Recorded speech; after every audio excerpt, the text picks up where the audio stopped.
Yani her Arefe gününde, Cuma günlerinde ben kendim bütün mezarlığı, annemi, babam ve kardeşlerimi ziyaret ederim. Ve kendilerinin ruhlarına fatihalarım. Mekanları cennet olsun. Kendilerinin Rabbimden affını dilerim. Mezarlarının birer cennet bahçesi olmasını dilerim Rabbimden. Cümle Muhammed ümmetinin Kurban Bayramı mübarek olsun. Hepsinin bu Kurban Bayramını kutlarım. Şu andaki Arafat'a çıkan hacı kardeşlerimiz de haclarının kabul olması için Rabbimden niyaz ederim. Bugün mezarlığa geldik. Mezarlarımızı temizledik. Bayram şeylerin ziyaretine Fatiha'mızı okuduk.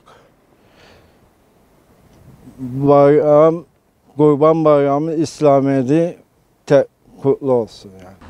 Yani Arefe günü örf adetlerimiz olduğu için böyle sabahleyin erkenden ölülerimizi vefat eden akrabalarımızı ziyaret ediyoruz.